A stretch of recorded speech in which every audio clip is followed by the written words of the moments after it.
தோமாவுக்கு acts of Thomas அப்படிங்கிற புத்தகம் மிக முக்கியமான குறிப்புகள் இருக்கு. என்ன அப்படின்னா, அவர் தோமா இந்தோ பார்த்தி அரசர் கொண்டோபோரஸ் உடைய அரசவைக்கு போனார்.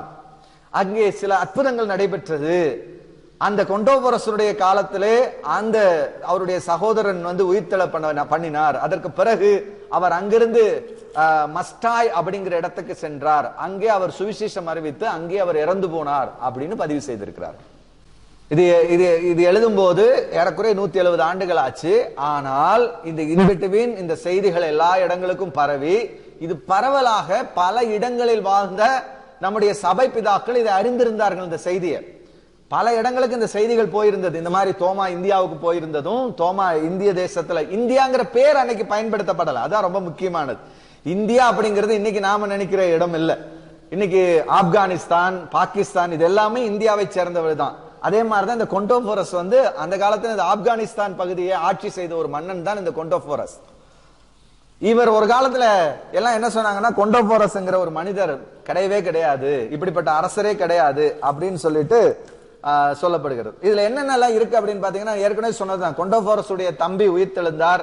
அதுக்கப்புறம் அவர் கேரளாவிலே அவர் ஊழியம் செய்தார். கேரளாவிலே அங்கிருந்த அந்த ஆதி குடிகள், அவர்கள் உயர்ந்த மக்கள் இயேசுவை சொந்த ரட்சகராக ஏற்றுக்கொண்டார்கள். அதற்கு பிறகு அவர் மயிலாப்பூரில் ஈட்டியாய் குத்தி கொலை செய்யப்பட்டார் என்பதை 225 to 250 அதனுடைய காலம் சொல்லக்கூடிய, அது 225ன்னு இந்த இவர் நிறுவரார். இந்த கிளிஞ்ச் அப்படிங்கிறவர் நிறுவரார். அந்த காலத்திலே இது எழுதப்பட்டு பதிவு செய்யப்பட்ட ஆயிற்று. இந்த ஆக்ட்ஸ் ஆஃப் தோமா இதுல ரொம்ப முக்கியமானது என்னன்னா, இந்த புத்தகத்தை குறிச்ச ஆதாரம் ரொம்ப முக்கியமானது. இதுல யூசிபஸ் ஆஃப் செசரியா அப்படின்னு ஒரு நபர், ஒரு வரலாற்று அறிஞர், இவர் என்ன செய்கிறார்னா, இந்த ஆக்ட்ஸ் ஆஃப் தோமஸ் பற்றிய சில குறிப்புகளை தர்றார். அதுக்கு முன்னாடி அவர் என்ன சொல்றாருன்னா, பாண்டேனஸ் அப்படிங்கிறவர் கிபி 2ஆம் நூற்றாண்டில், அதாவது கிபி 2ஆம் நூற்றாண்டுனா 100ல இருந்து 200க்குள்ள இந்தியாவில், அவர் இந்தியாவுக்கு வந்தபோது இந்தியாவில் கிறிஸ்தவ சமூகங்கள் இருந்தது அப்படின்னு அவர் பார்த்திருக்காரு. அதை 4ஆம் நூற்றாண்டு இருக்கிற, அதாவது 350ல இருந்து 400க்குள்ள இருக்கக்கூடிய இந்த யூசிபஸ் என்ன பண்றார், அவருடைய வரலாற்று குறிப்புல பதிவு பண்றார். அந்த பாண்டினேஸை பத்தி பதிவு பண்ணும்போது நாம தெரிந்து கொள்ள வேண்டிய விஷயம் என்னன்னா, இது எதை உறுதிப்படுத்துது அப்படின்னா, ஆக்ட்ஸ் ஆஃப் தாமஸை உறுதிப்படுத்துது, அவருடைய பணியையும். ஏன்னா அவர் பணியின் மூலமாக இங்கே இயேசுவை சொந்த ரட்சகராக ஏற்றுக்கொண்ட கிறிஸ்தவர்கள் வாழ்ந்து கொண்டிருந்தார்கள் என்பதையும் புனித பாண்டேனஸ் அவர்களுடைய கூற்றில் மூலமாக அறிந்து கொள்ள முடிகிறது. இது இல்லாம பாத்தீங்கன்னா, கிறிஸ்தவத்தினுடைய ஆரம்ப கால இலக்கியத்தின் இது யூசிபஸ், அதாவது 2ஆம் நூற்றாண்டில் இந்தியாவில் கிறிஸ்தவர்கள் இருந்தார்கள் அப்படிங்கறது பாண்டேனஸோட இது சொன்ன இல்லையா, அது மட்டும் அவர் சொல்லல. கூடுதலா என்ன சொல்லியிருக்காருன்னா, அந்த பாண்டேனஸ் இங்கிருந்தவர்கள் யூத மொழியில மத்தேயு செய்தியை பயன்படுத்தும் கிறிஸ்தவர்களை பார்த்தேன்னு எழுதியிருக்கிறார். என்ன யூத மொழின்னா என்னதுங்க? எபிரேய மொழி மத்தேயு சுவிசேஷத்தை இங்கிருந்த மக்கள் வைத்திருந்திருக்கிறார்கள், அவர்கள் அதை பயன்படுத்தி இருந்திருக்கிறார்கள் அப்படிங்கறத இந்த பாண்டேனஸ் தன்னுடைய குறிப்பில் எழுதினதை யூசிபஸ் பதிவு பண்றார். அப்ப யோசிச்சு பாருங்க, எவ்வளவு ஆதாரங்கள், இவ்வளவு நுணுக்கமான ஆதாரங்களை பதிவு செய்ததுக்கு பிறகும் இது கற்பனை. வெள்ளக்காரன் வந்ததுக்கு அப்புறம் தான் வந்தாங்க, போர்ச்சுகீசியம் வந்ததுக்கு அப்புறம் தான் வந்தாங்க, டச்சுக்காரன் வந்ததுக்கு அப்புறம் தான் கிறிஸ்தவம் இந்தியாவுக்கு வந்ததுன்னு சொன்னா எவ்வளவு ஒரு ஏமாற்று வேலை அப்படிங்கறத நம்ம புரிந்து கொள்ள வேண்டும். அடுத்தது சீரிய மரபு. இது டாக்ட்ரின் ஆஃப் த அப்போஸ்டல்ஸ் அப்படிங்கிற சீரிய கிறிஸ்தவர்கள். உங்களுக்கு தெரியும், சீரியாவிலே கிறிஸ்தவம் மிகப்பெரிய அளவுக்கு அன்றைக்கு வேறு ஒன்று இருந்த காலம். அந்தியோகியாவை மையப்படுத்தி அந்த சீரிய பகுதிகளை கிறிஸ்தவத்தினுடைய ஒரு மிகப்பெரிய ஆஸ்தான பீடமாக இருந்தது. இந்த டாக்ட்ரின் ஆஃப் அப்போஸ்டல்ஸ் அப்படின்னு ஒரு புத்தகம் எழுதுறாங்க. அதுல இந்த அப்போஸ்தலர்களுடைய மரணத்தை பற்றி எல்லாம் பதிவு செய்கிறார்கள். எல்லா அப்போஸ்தலரை பத்தியும் பதிவு பண்றாங்க, அதில் தாமஸை பத்தியும் பதிவு பண்றாங்க. அவர்கள் ஆக்ட்ஸ் ஆஃப் தாமஸை பற்றி எழுதுகிறார்கள். இந்த புத்தகத்துல 4ஆம் நூற்றாண்டு புத்தகத்துல கிபி 2ஆம் நூற்றாண்டு 3ஆம் நூற்றாண்டுல நம்ம பார்த்தோம் இல்லையா, ஆக்ட்ஸ் ஆஃப் தாமஸ், அந்த புத்தகத்தினுடைய குறிப்பை பற்றி இதுல ஆவணப்படுத்துறாங்க. அப்ப எவ்வளவு ஒரு முக்கியமான ஒரு ஆவணமாக அந்த ஆக்ட்ஸ் ஆஃப் தாமஸ் இருக்கு அப்படிங்கறத நம்ம புரிந்து கொள்ள வேண்டும். இது ஏதோ பின்னாடி வெள்ளக்காரங்க உருவாக்கின கதையா இருந்தா, வெள்ளக்காரங்க எப்ப வந்தாங்க இந்தியாவுக்கு? 1700கள்ல. வெள்ளக்காரன் முதல்ல கிறிஸ்தவனா மாறினதே எப்போ? யோசிச்சு பாருங்க. வெள்ளக்காரன் ஐரோப்பியர்கள் என்றைக்கு கிறிஸ்தவர்களாக மாறினார்கள்? அது குறிப்பாக அவர்கள் எல்லாம் கிறிஸ்துவை அறிவதற்கு முன்பாகவே முதல் 2 நூற்றாண்டுகளிலேயே கிறிஸ்தவம் இந்தியாவிலே கொடுக்கப்பட்டு பரப்பப்பட்டு அங்கே அநேக மக்கள் கிறிஸ்துவை சொந்த ரட்சகராக ஏற்றுக்கொண்டிருந்திருக்கார்கள் அப்படிங்கிறதுக்கு ஆதாரம் நம்ம கிட்ட இருக்கு. இது ரொம்ப முக்கியமான விஷயமா இருக்கு. அடுத்து பாருங்க, இது இந்த இவரு நான் யூசிஃபஸ் சொன்னால, யூசிஃபஸ் செசரியா, அவர் என்ன பண்றாரு அப்படின்னா இன்னொரு குறிப்பு எழுதுறாரு, ஆரிஜனை பத்தி எழுதுறாரு, சர்ச் ஃபாதர் ஆரிஜன் பத்தி எழுதுறாரு. அவர் என்ன எழுதுறாருன்னா, இவர் எந்த காலத்துல வாழ்ந்தாருன்னா 185 இருந்து 254 வாழ்ந்தவர். யாரு? இந்த ஆரிஜன் அப்படின்னு சொல்லப்படுகிற சபை பிதா. இவர் என்ன எழுதுறாருன்னா, இந்த ஆரம்ப கால கிறிஸ்தவ, இவர் நமக்கு தெரியும், இவர் அலெக்சாண்ட்ரியால வாழ்ந்த கிறிஸ்தவ இறையியல் பள்ளியை நிறுவி பல நூல்கள் எழுதினவர், மிகப்பெரிய கிறிஸ்தவ தலைவர். இவர் யூசிஃபஸ், இவர் என்ன எழுதுறாரு, யூசிஃபஸ் என்ன எழுதுறாருன்னா, ஆரிஜன் தோமாவினுடைய பணி நூல்களை கோட் பண்றாரு அப்படின்னு குறிப்பு எழுதியிருக்கிறார். இந்த ஆரிஜனுடைய புக்குகள்ல ஆக்ட்ஸ் ஆஃப் தோமாவுடைய குறிப்புகள் ஆரிஜன் எழுதி வைத்திருக்கிறார் என்றதை 4ஆம் நூற்றாண்டுல அவர் பதிவு பண்றார். ஒரு புத்தகத்துக்கு எத்தனை இடத்துல இருந்து பதிவுகள் இருக்கு அப்படிங்கறத நான் உங்களுக்கு சொல்லியிருக்கிறேன். Acts of Thomas church father Origen குறிப்பிடுகிறார் அப்படிங்கறத யூசிஃபஸ் தன்னுடைய புத்தகத்துல சொல்றாரு. அப்ப உங்களுக்கு காலம் சரியா தெரியுது. 225 இருந்து 250க்குள்ள அது எழுதப்பட்டிருக்கிறது. அது ஆரிஜன் அவர்கள் வாழ்ந்த காலம் பாத்தீங்கன்னா 185 இருந்து 254. அப்ப அதுக்குள்ளதான் இந்த புத்தகம் எழுதப்பட்டிருக்கிறது. இந்த புத்தகத்தினுடைய வரலாறை அவர் மேற்கோள் காட்டுகிறார் அப்படிங்கிற விஷயம் ரொம்ப முக்கியமானது. அப்ப தோமாவினுடைய அந்த இந்திய வருகை அப்படிங்கிறது முதல் 2 நூற்றாண்டுகளுக்குள்ளேயே பதிவு செய்யப்பட்ட ஒரு புத்தகமாக இருக்கிறது. ரொம்ப முக்கியமான கவனிக்கணும். இந்த ஆக்ட்ஸ் ஆஃப் தோமா அப்படிங்கிறது எழுத்துப்பூர்வமாக பதிவு செய்யப்பட்ட புத்தகம். அது ஏதோ வாயு மொழியாக பல 100 ஆண்டுகள் சொல்லப்பட்டு அதுக்கு பிறகு எழுதப்பட்டது அல்ல. அது எழுத்தின்படி இருக்கக்கூடிய ஒரு புத்தகம். அதை நீங்க மறந்துடக்கூடாது. இப்ப கொண்டபோரஸ் ஒரு அரசனே இல்லை அப்படின்னு ஒரு பெரிய வாதங்கள் பல காலமா வச்சிட்டு இருந்தாங்க. இதெல்லாம் 17ஆம் நூற்றாண்டுலாம் மிகப்பெரிய ஆதாரம். கொண்டபோரஸ் எல்லாம் கிடையாது அப்படின்னு. இன்னும் சொல்ல போனா ஒரு 50 வருஷத்துக்கு முன்னாடி கூட சொல்லிட்டு இருந்தாங்க. ஏன்னா வரலாறு என்ன சொல்லுதுன்னு படிச்சது கிடையாது யாருமே. அதான் ரொம்ப முக்கியம். ஆனா 1834 தட்சசீலம் கண்டுபிடிக்கப்பட்டு கொண்டபோரசனுடைய நாணயங்கள் மற்றும் அவருடைய அந்த கல்வெட்டுகளை ஆராய்ஞ்ச போது அவருடைய ஆட்சி காலம் கிபி 19 இருந்து 46 வரைக்கும் அவர் ஆட்சி செய்தார் அப்படிங்கறத இன்றைக்கு தொல்லியல் ஆதாரங்கள் நிரூபிச்சிருக்கு. எப்படிங்க? தொல்லியல் ஆதாரங்கள் அவர் 46 வரைக்கும் அந்த பகுதியை ஆட்சி செய்தார், கொண்டபோரஸ் ஆட்சி செய்தார். அப்ப இங்க முதல் ஆக்ட்ஸ் ஆஃப் தாமஸ் சொன்னது உண்மைன்னு ஆயிருச்சா? இப்போ கொண்டபோரசனுடைய ஆராய்ச்சி அவர் தொல்லியல் பூர்வமாக உயிரோடு இருந்த ஒரு அரசன், ஆட்சி செய்த அரசன் என்பதை இன்னைக்கு தொல்லியல் நிரூபித்து விட்டது அப்படிங்கிறது நமக்கு தெரியுது. இப்ப கொடுங்கல்லூர் பட்டணம் தான் இருக்குதா? அந்த ஊரு ஒரு இவ்வளவு பெரிய பழமையான ஊரா? இல்லையா? அப்படியெல்லாம் இல்லையே. இந்த ஊரை பார்த்தா ஒண்ணுமே உணத்துக்காகாத ஊரா இருக்கு. இந்த ஊரெல்லாம் அவ்வளவு பெரிய பழமையான ஊரா, 2000 வருஷத்துக்கு முன்னாடி அங்க யாரும் இருந்திருக்க மாட்டாங்க அப்படிங்கிற ஒரு பேச்சு இருந்தது. அதையும் தொல்லியல் ஆய்வு செய்த போது அங்கே கண்டுபிடிக்கப்பட்ட 2003 2004 அதை தொல்லியல் ஆதாரத்தை எடுத்து தொல்லியல் ஆய்வு செய்த போது அங்கே கிடைத்த நாணயங்கள் அகழ்வா ஆராய்ச்சிகள் மூலமாக ரோமானியர்களுடைய அந்த நாணயங்கள், அவர்கள் பயன்படுத்தின பொருள்கள், மணிகள், இவைகள் எல்லாம் அந்த முசிறி பண்டைய வர்த்தகத்தினுடைய மிக முக்கியமான ஒரு தலைநகராக இருந்திருக்கிறது அப்படிங்கிறத இன்றைக்கு வரலாற்று ஆய்வாளர்கள் நிரூபித்திருக்கிறார்கள், ஒத்துக்கொண்டிருக்கிறார்கள். இது யார் சொன்னது? ஆக்ட்ஸ் ஆஃப் தாமஸ் சொன்னது. நல்லா புரிந்துக்கோங்க. தாமஸனுடைய பணிகள், தோமாவினுடைய பணிகள் அப்படிங்கிற புத்தகத்துல கிட்டத்தட்ட 225 கிபி 225 சொல்லப்பட்ட செய்தியை 2003-4 அதுல சொல்லப்பட்ட ஒரு விஷயம், அவர் முசிறிக்கு போயிருக்கார், அந்த குறிப்பிட்ட கொடுங்கல்லூர் பகுதிக்கு போயிருக்கார். ஏன்னா அவர் கப்பல், அன்னைக்கு நமக்கு தெரியும் எங்கெல்லாம் நீர்நிலைகள் இருக்கிறதோ, எங்கெல்லாம் முகத்துவாரம் இருக்கிறதோ, எங்கெல்லாம் துறைமுகங்கள் இருக்கிறதோ அங்கதான் அதிகமான மக்கள் போக்குவரத்து இருக்கும். இப்ப நாம இன்னைக்கு அதிகமா போகிறது அப்படிப்பட்ட இடங்களுக்கு இல்ல. ஆனால் அன்றைக்கு அப்படி இல்லை. ஏன்னா அன்னைக்கு பயணமே, வெளிநாடுகளுக்கான பயணமே எப்படி இருந்தது? மிக முக்கியமான பயணம் கப்பல் வழி பயணங்கள் தான். அதனால உங்களுக்கு பாத்தீங்கன்னா முசிறி துறைமுகம் அப்படிங்கிறது மிக பழமையான, மிக பிரசித்தி பெற்ற ஒரு துறைமுகமாக இருந்திருக்கிறது அப்படிங்கிறத நாம பார்க்க முடிகிறது. இதுக்கு அடுத்தபடியான ஆதாரம் எங்க இருக்கு அப்படின்னு பாத்தீங்கன்னா, ரொம்ப முக்கியமான ஆதாரம் சாந்தோம் ஆலயத்திலேயே இருக்கிறது. அங்க இருக்கக்கூடிய கற்சிலுவைகள் இன்னைக்கு ஆராய்ச்சியாளர் கண்டுபிடிச்சிருக்காங்க. அது 5ஆம் நூற்றாண்டிலிருந்து 8ஆம் நூற்றாண்டுக்கு உட்பட்டவைகள்னு சொல்லி கண்டுபிடிச்சிருக்கிறாங்க, ஆதாரப்பூர்வமாக நிறுவி இருக்கிறாங்க. அங்க இருக்கக்கூடிய சாந்தோம் ஆலயத்தில் இருக்கக்கூடிய அந்த கல் சிலுவைகள் 4ஆம் நூற்றாண்டு, அதாவது 5ஆம் நூற்றாண்டுனா 400ல இருந்து 800க்குள்ள இருக்கக்கூடிய ஆண்டுகள்ல அந்த கற்சிலுவைகள் அங்க கொண்டு வந்திருக்காங்க. அந்த அதனுடைய காலம் அப்படிங்கறத கண்டுபிடிச்சிருக்காங்க, அந்த ஒவ்வொரு சிலுவையினுடைய காலம். அப்போ இப்ப எதெல்லாம் உங்களுக்கு ப்ரூவ் ஆகுது? ஆக்ட்ஸ் ஆஃப் தாமஸ் சொல்லுது அவர் கொண்டோஃபோரஸ் கிட்ட வந்தாரு, கொடுங்கல்லூர் வந்தாரு, அதுக்கு பிறகு மயிலையில போய் இறந்தாரு அப்படிங்கறது ஆக்ட்ஸ் ஆஃப் தாமஸ் பதிவு பண்ணிருக்கு. அந்த பதிவு பண்ணதுக்கான ஆதாரம் 5ஆம் நூற்றாண்டு சிலுவை இன்றைக்கும் சாந்தம் ஆலயத்தில் இருக்கிறது. அது இன்றைக்கு பயன்படுத்தப்பட்டு கொண்டிருக்கிறது. அது ரொம்ப முக்கியமானது. அப்ப இது ஆதாரபூர்வமாக நிறுவப்பட்ட செய்தி. ஏதோ தாமஸ்னா கட்டுக்கதையோ அது புராணமோ கிடையாது, வரலாற்று பூர்வமான உண்மை அப்படிங்கறத நம்ம புரிந்து கொள்ளணும். என்ன மரபாக இருக்கக்கூடிய விஷயமும் இருக்கு, அது ரொம்ப முக்கியமானது. இப்ப மரபு வழி செய்தியை நம்ம பார்க்க போறோம். இது வரைக்கும் நிறுவப்பட்ட எழுத்துப்பூர்வமான ஆதாரங்களை பார்த்தோம்.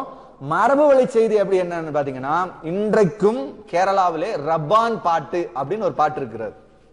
சீரிய கிறிஸ்தவர்கள் இதை மிகவும் ஃபேமஸா அது பாடக்கூடியது. அவர்கள் எப்படி நாமெல்லாம் இந்த கூத்து பாட்டு வச்சிருக்கோம் இல்லையா, கூத்து பாட்டுன்னு சொல்லுவோம் இல்லையா, அப்படி அவர்கள் ரப்பான் பாட்டுன்னு ஒண்ணு வச்சிருக்கிறாங்க. இந்த ரப்பான் பாட்டு எதை குறிக்கிறது அப்படின்னா, பெரும்பகுதியாக அப்போஸ்தலனாகிய தோமாவினுடைய பணிகளை குறிக்கிறது. அவர் இந்தியாவுக்கு வந்ததும், இந்தியாவிலே குறிப்பாக அந்த கொடுங்கல்லூருக்கு வந்ததும், அந்த இடத்துல அவர் செய்த ஊழியத்தையும், அந்த ஊழியத்தின் மூலமாக 32 குடும்பங்கள் இயேசுவை சொந்த ரட்சகராக ஏற்றுக்கொண்டார்கள் என்பதையும் அந்த பாடல் குறிப்பாக என்ன செய்திருக்கிறது, பதிவு செய்திருக்கிறது. இன்றைக்கு வரைக்கும் அது மரபு வழி பாடலாக இருக்கிறது. அந்த பாடல் கிமு 3ஆம் நூற்றாண்டுக்கு முந்தையதுன்னு ஆராய்ச்சியாளர்கள் கண்டுபிடிச்சிருக்காங்க. இது எப்படி 3ஆம் நூற்றாண்டுக்கு முந்தையது அப்படின்னா, அதில் இருக்கக்கூடிய எழுத்துக்கள். ஏன்னா மலையாளம், இன்றைய இருக்கக்கூடிய மலையாளம் அப்படிங்கிறது ஒரு 400-500 ஆண்டுகளுக்கு முன்பாக வந்த மலையாளம். இன்னைக்கு இருக்கக்கூடிய நாம பயன்படுத்தக்கூடிய மலையாளங்கள் அப்படிங்கிறது ஒரு 500 ஆண்டுகள் தான் ஆச்சு இப்ப இருக்கிற மலையாளத்துக்கு. ஆனா அதுக்கும் முன்னாடி ஒரு மலையாளம் இருந்திருக்கு. 9ஆம் நூற்றாண்டுல இருந்து 12ஆம் நூற்றாண்டு காலங்கள்ல அதற்கு பெயர் பைந்தமிழ்னு பேர். என்ன பேருங்க? பைந்தமிழ். பைந்தமிழ் அப்படின்னா மலையாளம் தான், வேற மொழி கிடையாது. பைந்தமிழ் அப்படிங்கிறது மலையாளம். அப்ப அந்த பைந்தமிழ் மொழியில அது பாடப்பட்டதுக்கான வார்த்தைகளும் அதுல இருக்கிறது. அந்த பைந்தமிழுக்கு முந்தைய ஒரு வடிவம் இருக்கிறது, அது தமிழே இருக்கும். அதுக்குள்ள என்ன இருக்கும்? தமிழே இருக்கும். அந்த வடிவத்தினுடைய விஷயங்களும் அந்த பாடல் மரபு வழி பாடல்கள்ல இருக்கு அப்படின்னு ஆராய்ச்சியாளர்கள், இந்த பாடல் ஒரு பழமையானது, கிபி 3ஆம் நூற்றாண்டுக்கு முந்தைய பாடல் அப்படிங்கிறத மரபு வழியாக அந்த குடும்பங்கள் இன்னைக்கும் தோமாவளி கிறிஸ்தவர்கள் இருக்காங்க. இன்னைக்கு தோமாவளி கிறிஸ்தவர்கள், அவர்கள் நாங்கள் தோமா காலத்தில் இயேசு ஏற்றுக்கொண்டோம் அப்படின்னு சொல்லக்கூடிய மக்கள் இன்றைக்கும் வாழ்கிறார்கள். அவர்கள் பரம்பரையாக தங்களுடைய பரம்பரையை சொல்லிக்கிட்டு வர்றாங்க. இது ஒரு மிகப்பெரிய ஆதாரம். இது ஆக்ட்ஸ் ஆஃப் தாமஸ் நிறுவுது. அதான் உங்களுக்கு சொல்றேன், ஒரே புத்தகத்தினுடைய அந்த வரலாறு தொடர்ச்சியாக அது உண்மைப்படுத்தப்பட்டு வருகிறது அப்படிங்கறத நம்ம புரிந்து கொள்ள வேண்டும். இப்ப அதுக்கு அடுத்தது, இப்ப இவங்க சொல்றாங்கல்ல வெள்ளக்காரன் வந்து தான் கண்டுபிடிச்சா, அது இல்ல. 9ஆம் நூற்றாண்டிலே ரோமர்கள், ரோம பேரரசு கிறிஸ்டியன் பேரரசு தானே, அவர்கள் ஒரு கேலண்டர் போடுறாங்க. அந்த கேலண்டர்ல அந்த இதுல பாத்தீங்கன்னா டிசம்பர் 21 அவர் மறைசாட்சி அப்படின்னு குறிப்பிடுறாங்க. யார? இந்த தாமஸ், ஆக்ட்ஸ் ஆஃப் தாமஸ் வச்சு டிசம்பர் 9ஆவது நூற்றாண்டிலேயே கேலண்டர் ரோமன் நாள்காட்டி வரும்போதே அவர்கள் டிசம்பர் 21 மறைசாட்சி தோமா அப்படின்னு சொல்லி அவர் இந்தியாவில் மரித்தார் அப்படிங்கிறதையும் மயிலையில மரித்தாருங்கிறதையும் பதிவு செய்யறாங்க. அப்ப இவ்வளவு ஆதாரங்கள் நமக்கு குறிப்புகள் இருக்கிறது. 9ஆம் நூற்றாண்டிலேயே, அதாவது கிட்டத்தட்ட 800ல இருந்து 900க்குள்ள, கிபி 800ல இருந்து 900க்குள்ளேயே கேலண்டர்லயே தோமாவுடைய மரண நாளை குறிச்சிட்டாங்க. எது? ஆக்ட்ஸ் ஆஃப் தோமாஸ வச்சு இதுல குறிப்பிடப்பட்ட காலங்கள்ல இருந்து அந்த மக்கள் வழி வழியாக சொல்லப்பட்டிருக்கிறாங்க. தொடர்ச்சியாக அவர்கள் தங்கள் வாழ்ந்த காலங்கள்ல இந்த காரியங்களை குறிப்பிடுறாங்க அப்படிங்கறத பதிவு செய்யறாங்க. இதுக்கு பிறகு 10ஆம் நூற்றாண்டிலே சீரிய வணிகர்களுடைய பின்னணியும், கிட்டத்தட்ட இந்த 10ஆம் நூற்றாண்டுல மிகப்பெரிய கிறிஸ்தவ இது இந்தியாவில் இருந்திருக்கிறது. இதற்கு ஒரு உதாரணம் என்னன்னா, 12ஆம் நூற்றாண்டுல வந்த மார்கோ போலோ அப்படின்னு சொல்ற ஒரு இத்தாலிய பயணி, அவரை பத்தி நம்ம பள்ளிக்கூடத்தில் படிச்சிருப்போம், மார்கோ போலோவை பற்றி. அவருடைய குறிப்பு மிக அற்புதமான குறிப்பு. என்ன அப்படின்னா, அவர் இந்தியாவிலே 6 கிறிஸ்தவ அரசர்களை நான் பார்த்தேன்றார். எத்தனை பேரை? 6 கிறிஸ்தவ அரசர்களை பார்த்தேங்கிறார். அதுல 3 பேர் பஞ்சாப்ல ஒருத்தர், வேற வேற பகுதிகளில் மொத்தம் 3 பேரு, தென் பகுதியில் ஒரு 3 பேரை சொல்றாரு. ஆனால் அவர்கள் அரசர்களாக, முழுமையான அரசர்களாக இருந்திருப்பாங்களா அப்படிங்கிற ஒரு கேள்வி இருக்கிறது. ஆனால் அந்த அரச, இப்ப நம்ம யோசேப்பு மாதிரி வச்சுக்கலாம், அரசனுக்கு அடுத்தபடியாக அந்த இணையாக இருக்கக்கூடிய அளவுக்கு இங்கே இருந்திருக்கிறார்கள். எங்க அப்படின்னு பாத்தீங்கன்னா கேரளா பகுதிகளில், மலபார் பகுதிகளில், சீரியாவிலிருந்து வந்த கிறிஸ்தவர்களும் அங்கிருந்த கிறிஸ்தவர்கள், அதாவது இன்னைக்கு இருக்கிற சீரியன் ஆர்த்தோடாக்ஸ் சொல்றோம், அவர்கள் வந்து தங்களை வந்து தோமா கிறிஸ்தவர்கள், தோமாவினுடைய கிறிஸ்தவர்கள் சொல்றாங்க இல்லையா, அந்த தோமா காலத்திலிருந்து இயேசு ஏற்றுக்கொண்டதாக சொல்லக்கூடியவர்களும் அந்த சீரியாவிலிருந்து வரக்கூடிய பிற்காலத்தில் வரக்கூடிய கிறிஸ்தவர்களுமாக மிக செல்வாக்கு மிகுந்தவர்களாக அந்த மலபார் பகுதிகளில் வாழ்ந்திருக்கிறார்கள். அவர்களுக்கு வந்து பேரே வந்து ஒரு பேர் இருந்திருக்கு, அவர்களுக்கு மணிகிராமக்காரர் அப்படின்னு ஒரு பேர் இருந்திருக்கு. இந்த மணிகிராமக்காரர்கள் மிகப்பெரிய சமுதாயமாக கேரளாவில் வாழ்ந்திருக்கிறாங்க. இந்த கிராமக்காரர்கள் யாருன்னா கிறிஸ்தவர்கள் அர்த்தம், வேற யாரும் கிடையாது. இவர்கள் ஒரு மிக உயர்ந்த சமுதாயமாக, இன்னைக்கு இருக்கக்கூடிய சமுதாயங்களை உயர்ந்த சமுதாயம் சொல்றோம் இல்லையா, அவங்களுக்கு என்னெல்லாம் உரிமைகள் இருந்ததோ, யானை ஏறுதல், சண்டை போடுறதுக்கான வாழ்பயிற்சி, இதெல்லாம் செய்யக்கூடிய உரிமைகள் அவர்களுக்கு அந்த மணிகிராமக்காரர்களுக்கு இருந்திருக்கு. கேரளாவில் உங்களுக்கு தெரியும், இந்தியாவெங்கிலும் இருக்கக்கூடிய அந்த ஜாதி பிரச்சனையை விட, ஜாதி ஒடுக்குமுறையை விட கேரளாவில் மிக மோசமான ஒடுக்குமுறை இருந்தது. அதனாலதான் கன்னியாகுமரியில இருந்து அந்த சைடுல இன்னைக்கு வரைக்கும் நம்ம சொல்லுவோம் தோல் சீலை போராட்டம் அப்படின்னு ஒண்ணு சொல்லுவோம். 3 தோல் சீலை போராட்டங்கள் நடந்தது. 1826 ஒரு தோல் சிலை போராட்டம் நடந்திருக்கு, 1836 ஒரு தோல் சிலை போராட்டம், அதுக்கு பிறகு 1856 ஒரு தோல் சிலை போராட்டம், 3 தோல் சிலை போராட்டங்கள் நடந்திருக்கு. அதுல 1822-23 நடந்த தோல் சிலை போராட்டம் அப்படிங்கிறது யார் முன்னின்று நடத்தினது அப்படின்னு பாத்தீங்கன்னா சார்லஸ் மீட் அப்படிங்கிற கிறிஸ்தவ மிஷனரி அப்படிங்கறத நம்ம மறந்துடக்கூடாது. அவர் தான் முதல் தோல் சிலை போராட்டத்துக்கான காரணம். என்ன தெரியுமா? முதல் தோல் சிலை போராட்டம் இந்து மக்கள் அணிந்த உடைக்கல்ல, கிறிஸ்தவர்கள், மதம் மாறிய கிறிஸ்தவ மக்கள் அணிந்த தோல் சிலையை கிழித்து அவர்களை அடித்து அவர்களை கொலை செய்து அவர்களுக்கு எதிராக நடந்த கலவரம் தான் முதல் தோல் சிலை போராட்டம் 1822.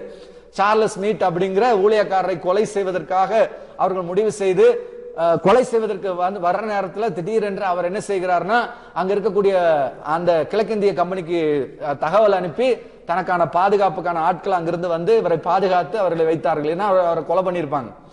அந்த காலகட்டங்கள்ல தான் மகாராஜா அப்படின்னு சொல்லக்கூடிய, மகாராஜன் அப்படின்னு சொல்லக்கூடிய, இன்னைக்கும் கன்னியாகுமரி மயிலாடி பகுதியில் இருக்கக்கூடிய ஒரு மகாராஜனுடைய அந்த வீடு இருக்கு. அவருடைய மனைவி அந்த காலத்தில் கொலை செய்யப்பட்டார்கள்.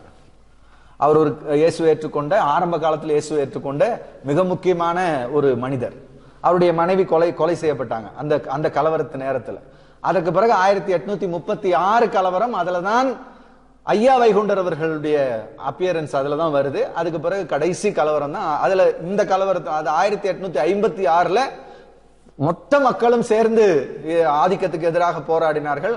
அதனால ஒரு பெரிய விடுதலை கிடைச்சு. எதுக்காக நான் சொல்றேன் அப்படின்னா, இந்த வரலாறுகள் நமக்கு ரொம்ப முக்கியமான. இந்த வரலாறுகளை நாம தெரிந்து கொள்ளலைன்னா நாம நம்மளுடைய அடையாளங்களை மறந்து போயிருவோம், அடையாளங்களை இழந்து போயிருவோம். பைபிள் என்னைக்குமே நமக்கு அடையாளங்களை நீங்க மறந்துடாதீங்க அப்படின்னு சொல்லுது. அதனாலதான் உங்கள் பிள்ளைகள் நீங்க என்ன செய்யுங்க, அவங்களுக்கு திரும்ப திரும்ப ஞாபகப்படுத்துங்க, திரும்ப திரும்ப அவங்களுக்கு சொல்லிக் கொடுங்க இந்த விஷயத்தை அப்படின்னு நமக்கு வேதம் சொல்லுகிறது. அப்ப இதை நம்ம திரும்ப திரும்ப சொல்லிக் கொடுக்கலன்னா அவர்கள் அதை மறந்து விடுவார்கள் அப்படிங்கிறது ரொம்ப முக்கியமானது. அப்ப இந்த கேரளா பகுதி ரொம்பவும் மோசமான அடிமைத்தனத்தில் இருந்த பகுதியில 9-10ஆம் நூற்றாண்டுல நீங்க பாத்தீங்கன்னா அந்த மணிகிராமக்காரர்கள் அப்படின்னு சொல்லக்கூடிய கிறிஸ்தவர்கள் உயர்ந்த போஸ்டிங்ல இருந்திருக்கிறாங்க, உயர்ந்த பதவிகள். இதுக்கு வெள்ளக்காரனுக்கு சம்பந்தம் கிடையாது. இவர்கள் அங்கே பெரும்பகுதியாக வணிகத்திலே மிக அதிக அளவில் அவர்கள் இருந்திருக்கிறார்கள், பெரிய பெரிய வணிகம் செய்திருக்கிறார்கள். மிக முக்கியமான அங்க இருக்கக்கூடிய பொருளாதாரத்துக்கான மிக முக்கியமான கம்யூனிட்டி அது இருந்திருக்கு. அதனாலதான் அவர்கள் அவ்வளவு இதா இருந்திருக்காங்க. அப்ப உங்களுக்கு புரியுதா? கிறிஸ்தவம் அங்கே தோமாவினால் விதைக்கப்பட்டு அவர்கள் தொடர்ச்சியாக ஒரு கூட்டம் என்ன செஞ்சிருக்காங்க, கிறிஸ்துவை சொந்த ரட்சகராக ஏற்றுக்கொண்டவர்கள் தொடர்ந்து செயல்பட்டு வந்திருக்கிறார்கள் அப்படிங்கிறது தான் ரொம்ப முக்கியமானது.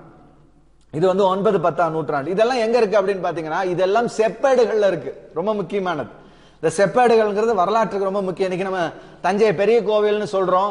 இதெல்லாம் எங்க இருக்குது அப்படின்னா கல்வெட்டுகளிலும் செப்பேடுகள் இருந்தும் தான் நம்ம கண்டுபிடிக்கிறோம். ராஜராஜ சோழன் யாரு, ராஜேந்திர சோழன் யாரு, கரிகால சோழன் யாரு நம்ம சொல்றோம் இல்லையா, இவங்க எல்லாம் யாரு எப்படி தெரியும்? இவர்கள் எல்லாம் கல்வெட்டுகளிலிருந்தும் செப்பேடுகளிலிருந்தும் கண்டுபிடிக்கிறோம். இன்னைக்கும் பல ஊர்கள் நமக்கு இவர்களுக்கு எழுதி கொடுக்கப்பட்டது, இந்த கோயிலுக்கு அர்ப்பணிக்கப்பட்டதுன்ற போது இந்த கோயிலுக்கான சொந்த இடம் அப்படிங்கிறதுக்கான ஆதாரம் என்னன்னா செப்பேடுகள் தான் ஆதாரம். அப்ப இன்னைக்கு செப்பேடுகள் தான் இன்றைக்கு இந்த கிராமக்காரர்களை குறித்து நமக்கு சொல்லுகிற வரலாற்றை சொல்லுகிறது. இந்த மணிகிராமக்காரர்களுக்கு கொடுக்கப்பட்ட எல்லா பிரிவிலேஜும் இந்த செப்பேடுகள்ல குறிப்பிடப்பட்டிருக்கிறது. இது கொல்லம் பகுதிகளில் மற்றும் கேரளாவினுடைய பல பகுதிகளில் இந்த செப்பேடுகள் கிடைத்திருக்கிறது.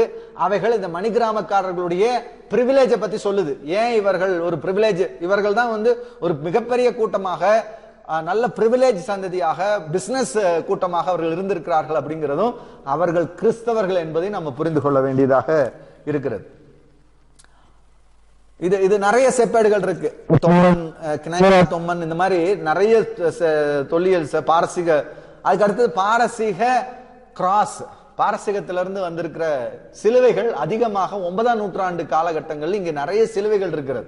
இன்னைக்கு இருக்கக்கூடிய பல கேரள திருச்சபைகள்ல சீரிய தேசத்தினுடைய திருச்சபை, சீரிய அந்த கல்களால செய்யப்பட்ட சிலுவைகள் அதிகமாக, நீங்க 9ஆம் நூற்றாண்டு 8ஆம் நூற்றாண்டு சிலுவைகள் இங்க நிறைய சர்ச்சஸ்ல இருக்கு கேரளா சபைகள்ல. அப்ப இந்த கிறிஸ்தவம் வெள்ளக்காரன் கொண்டு வந்த மதமா? இங்க வெள்ளக்காரன் இயேசு ஏற்றுக்கொள்றதுக்கு முன்னாடியே, அமெரிக்காங்கிற ஒரு நாடு உருவாவதற்கு முன்பாகவே கிறிஸ்தவர்கள் இந்தியாவிலே மிகப்பெரிய நபர்களாக, மிகப்பெரிய மனிதர்களாக அவர்கள் இருந்திருக்கிறார்கள் அப்படிங்கிறத நமக்கு ஆதாரப்பூர்வமாக தெரிகிறதை பார்க்கிறோம்.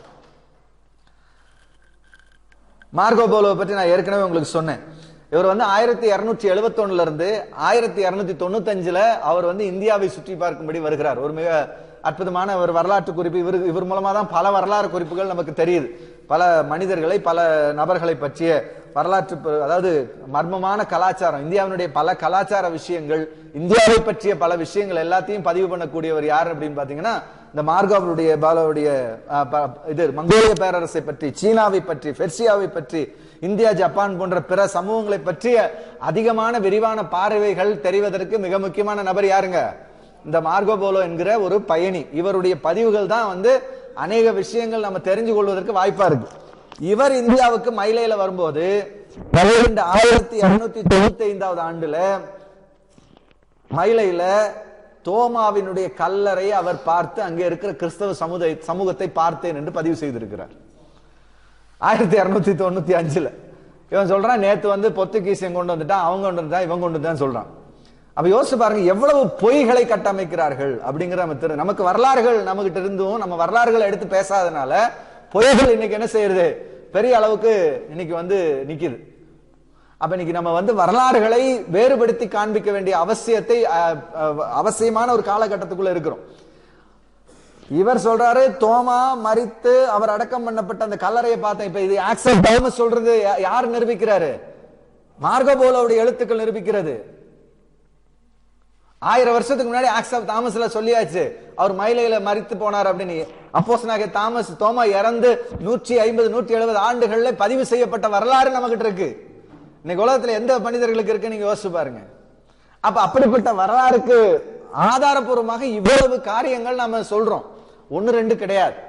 அப்ப இவருடைய எழுத்துக்கள் நமக்கு தெளிவுபடுத்துகிறது, தோமாவினுடைய கல்லறை எங்க இருக்கு? மயிலாப்பூர்ல இருக்கு, சாந்தோம்ல இருக்குங்கிறத அவர் நான் பார்த்தேன், கல்லறைய பார்த்தேன், அங்க இருக்கிற கிறிஸ்தவ சமூகத்தை பார்த்தேன்னு எழுதி வச்சிருக்காருங்க. இதுக்கு மேல என்ன ஆவணம் நமக்கு தேவை இருக்கு? யோசிச்சு பாருங்க. நான் ஆரம்பத்துல சொன்னேன், ஆக்ஸ் ஆஃப் தாமஸ் 225 எழுதப்பட்டாச்சு. 225 எழுதப்பட்ட புத்தகத்தை பத்தி 245 குறிப்பு இருக்கு. இந்த ஆக்ஸ் ஆஃப் தாமஸ் எழுதப்படுவதற்கு முன்பாகவே புனித பந்தேனஸ், நான் சொன்னேன் பாந்தேனஸ் இங்க வந்த போது கிறிஸ்தவ சமூகங்களை பார்த்தேன்னு எழுதுறாரு. அப்போ அவர் எழுதினதுக்கும் ஆக்ஸ் ஆஃப் தாமஸ் என்ன சொல்லுது? அவர் இங்கே ஊழியம் செய்து ஊழியத்தின் மூலமாக அநேகரை கிறிஸ்துவுக்குள்ள மாற்றி அங்கே கொண்டபோரஸ் அங்க இருக்கக்கூடிய பகுதிகளில் அவர் கிறிஸ்துவ சுவிசேஷத்தை அறிவித்தார். அதுக்கு பிறகு முஸ்லிக்கு வந்தார், முஸ்லில கிறிஸ்துவனுடைய சுவிசேஷத்தை அறிவித்தார். அதற்கு பிறகு அவர் எங்க வராரு? மயிலைக்கு வந்தார். மயிலையில சுவிசேஷம் அறிவித்து அங்கே எதிரிகளை கொல்லப்பட்டு மரித்தார்னு அவர் பதிவு செஞ்சிருக்கு. அதுக்கான ஆதாரம் 2ஆம் நூற்றாண்டுல 100ல இருந்து 200க்குள்ள வந்த பாந்தேனஸ் உடைய எழுத்துக்கள் சொல்லுகிறது. வேறு கிறிஸ்தவ சமூகம் வாழ்ந்தது என்பதற்கான ஆதாரத்தை அவர் பதிவு செய்திருக்கிறார். ஆக்ஸ் ஆஃப் தாமஸனுடைய காலத்தை குறித்து ஆரிஜின் அவர்கள் தன்னுடைய புத்தகத்திலே பதிவு பண்ணுகிறாரு. 4ஆம் நூற்றாண்டுல வாழ்ந்த யூசிபஸ் என்ன எழுதுறாரு? பாந்தேனஸ் வந்ததையும் எழுதுறாரு. ஓரிகன் அவர்கள் எழுதின அந்த நூலுடைய மேற்குறிப்பை எழுதுறாரு. அதுக்கு பிறகு இந்த ஆக்ட்ஸ் ஆஃப் தாமஸை பற்றியும் எழுதுகிறாரு. அதே மாதிரி டாக்ட்ரின் ஆஃப் அப்போஸ்டல்ஸ் அப்படிங்கிற புத்தகம் சீரியால 4ஆம் நூற்றாண்டில் எழுதப்படுது. அதுலயும் ஆக்ட்ஸ் ஆஃப் தாமஸனுடைய குறிப்புகள் வருகிறது. அதுக்கு பிறகு 5ஆம் நூற்றாண்டிலிருந்து 8ஆம் நூற்றாண்டு வரைக்கும் இருக்கக்கூடிய சிலுவைகள் இன்றைக்கும் சாந்தோமிலே தொல்லியல் ஆதாரத்தில் இருக்கிறது. கோண்டோபரஸனுடைய தொல்லியல் ஆதாரம் இன்றைக்கு நிறுவப்பட்டிருக்கிறது. கோண்டோபரஸ் என்கிற ஒரு மன்னன் இருந்தான். அது நிரூபணமான உண்மை அப்படிங்கிறது தொல்லியல் ஆதாரம் ஆய்வுபூர்வமாக நிறுவி இருக்கிறது.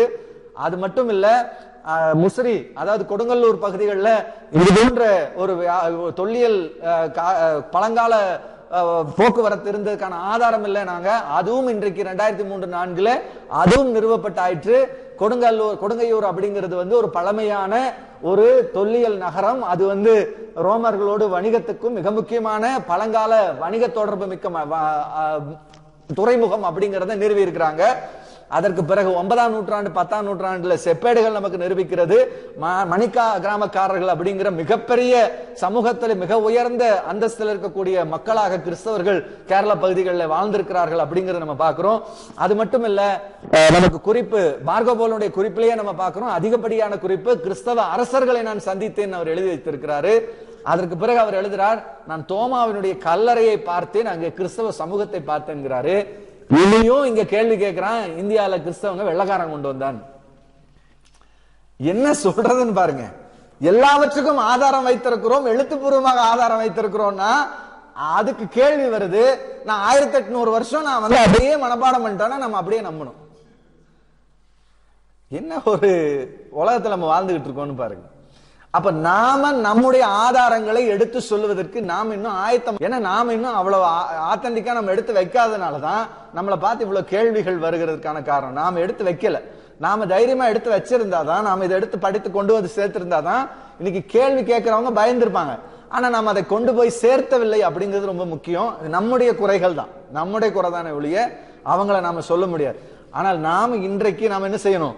இவைகளை உலகத்துக்கு கொண்டு போய் சேர்த்தணும். தோமா ஒரு வரலாற்று நபர் மட்டுமல்ல, அவர் இந்திய தேசத்திற்கு வந்தார் என்பதும், அவர் இந்த தேசத்திலே ஊழியம் இந்த பூமியில ரத்தம் சிந்தினார் என்பதையும் நாம் என்ன செய்யணும்?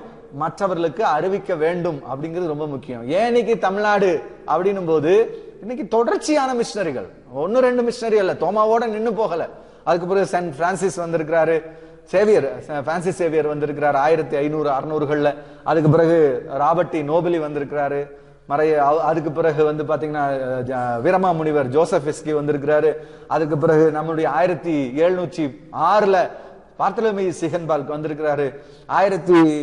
தமிழ்நாட்டை பத்தி நான் சொல்லிக்கிட்டு இருக்கிறேன். 1800களில் பாத்தீங்கன்னா ஏகப்பட்ட மிஷனரிகள் தொடர்ச்சியாக இந்தியாவுக்கு, கால்டுவெல் இந்தியாவுக்கு வந்திருக்கிறாரு, ராபர்ட் கால்டுவெல், ஜியு போப், இவர்களெல்லாம் ஏன் தமிழ் மொழி மேல இவ்வளவு பாசத்தோடு செயல்பட்டு இருக்கிறார்கள் அப்படிங்கறத நம்மால இன்னைக்கும் கொஞ்சம் கூட யோசிச்சு பார்க்க முடியல. ஏன்னா இந்த மொழிக்குள்ளாக இருக்கக்கூடிய உண்மைகள் மக்களுக்கு வரணும். இந்த மக்கள் அடிமைப்பட்டு கிடக்கிறார்கள். இந்த மக்களுடைய முன்னோர்களுடைய அந்த மிகப்பெரிய வெளிச்சத்தை இந்த மக்கள் உணர்ந்து கொள்ள வேண்டும் அப்படிங்கிறதுக்காகத்தான் நம்மத்திலே மிஷனரிகள் தங்களுடைய வாழ்க்கையை அர்ப்பணித்திருக்கிறார்கள். எவ்வளவு மிஷனரிகள் 1800களில் மட்டுமே கூட்டம் கூட்டமாக மிஷனரிகள் வந்திருக்கிறாங்க. இந்த பகுதி எதற்காக உருவாக்கப்பட்டுச்சு? ஏன் இந்த மலைப்பகுதி உருவாக்கப்பட்டது? இதை யார் உருவாக்கினா? ஒரு பிரிட்டிஷ் கலெக்டர் எதுக்காக உருவாக்குறாரு? மிஷனரிகள்லாம் கோடை காலங்கள்ல அவர் வெள்ளையர்களும் வெள்ளைக்காரங்க, உங்களுக்கு தெரியும், அவருடைய தோல் மிகுந்த ரொம்ப லேசான தோல், அவங்களால ஹீட்டை தாங்க முடியாது. அவங்க இந்த இந்தியாவில் பணி செய்யும் போது அவங்க எங்கேயாவது ஒரு இடத்துல போகணும். அவங்களுக்கு கோடை காலத்துல எங்கேயாவது ஒரு இடத்துல போய் தங்கணும். ஏன்னா கீழே இருந்தா இதாகும், ஹீட்டுக்கு முடியாது, அவங்களால வாழ முடியாது. அதனால அவங்க என்ன செய்வாங்கன்னா, இந்த மாதிரி நேரங்கள்ல, கோடை நேரங்கள்ல அவங்க இது போன்ற குளிர் பிரதேசங்களுக்கு, அது இங்க இந்தியாவில் இருக்கக்கூடிய மலை பிரதேசங்களுக்கெல்லாம் அவர்கள் இங்கதான் குடியிருப்பார்கள். இங்க எல்லா மிஷனரிகள் வாழ்ந்த இடங்கள் தான் இதை சுற்றியும் இருக்கிறது. எல்லா இடத்துல மிஷனரிகள் வாழ்ந்திருக்கிறாங்க, எல்லாரும் வாழ்ந்திருக்காங்க. இந்த இடத்துலதான் முதலாக இவங்க ஏமிகார்மிக்களுக்கு தரிசனம் கொடுத்த இடம் தான் இந்த ஊட்டி மலை. இந்த மலையில அவங்க பெங்களூர்ல பணி செய்ய வந்திருந்தாங்க. கோடை விடுமுறையில அவங்க இங்க வந்திருந்தாங்க. அந்த விடுமுறையில இன்னொரு மிஷனரியை பாக்குறாங்க. அவர் தான் சொல்றாரு, இந்த மாதிரி தூத்துக்குடி பக்கத்துல இப்படிப்பட்ட ஒரு தவறான சம்பவங்கள் நடக்குது, பிள்ளைகள், பெண் பிள்ளைகள் எல்லாம் இப்படி இருக்கிறாங்க, நீ அங்க ஊழியம் செய்ய அப்படின்னு சொல்லும்போது, அந்த ஏமிகார்மிக்கல் அம்மா இந்த பகுதியிலிருந்து நேரா ஊழியத்துக்கு தூத்துக்குடி போறாங்க. அங்க போய் அவர்களுக்கு ஏற்பட்ட சில பாதிப்புகள் தான் அவர்கள் தேவதாசி முறைக்கு எதிராக அவர்கள் போராடி அந்த முறைக்கு எதிராக அநேக பிள்ளைகளை, சிறு பிள்ளைகளை, 7 வயசு 5 வயசு பிள்ளைகள் தேவதாசி முறைக்கு விட்டு விடுவார்கள், பொட்டு கட்டி விட்டுருவாங்க. அப்படிப்பட்ட பிள்ளைகள், ஒரு பிள்ளை தப்பிச்சு வந்து இந்த அம்மா கிட்ட வந்து அடைக்கலம் புகுந்தது. அந்த ஒரு பிள்ளையை காப்பாற்ற போய் அந்த ஒட்டுமொத்த சமுதாயமும் அவர்களை எதிர்த்தபடினாலே அதற்கு பிறகு அந்த அம்மா பெண்களை இணைத்து கொண்டு அநேக பிள்ளைகளை அங்கிருந்து காப்பாற்றி அவர்களுக்குன்னு ஒரு தனி இடத்தை உருவாக்கி எவ்வளவோ பிரச்சனைகளுக்கு தருவுல டோனாவூர் அப்படிங்கிற ஒரு அருமையான அற்புதமான ஒரு காப்பகத்தை உருவாக்கி வைத்திருக்கிறார்கள். எதுக்காக சொல்றேன், இதெல்லாம் வரலாறுகள். அப்ப இந்த மலைகள் அப்படிங்கிறது எதற்காக உருவாக்கப்பட்டுச்சுன்னா, வெள்ளைய மிஷினரிகளும் வெள்ளையர்களும் இங்கே வந்து அவர்களுடைய காலங்களிலே குளிர்காலத்துக்கு இந்த இடத்துக்கு வந்துருவாங்க. அங்க வெயில் காலமா இருக்கு, இங்க கொஞ்சம் குளிரா இருக்குன்றக்கா இங்க வருவாங்க. கால்டுவெலை பத்தி எல்லாம் நான் கேட்டேன்.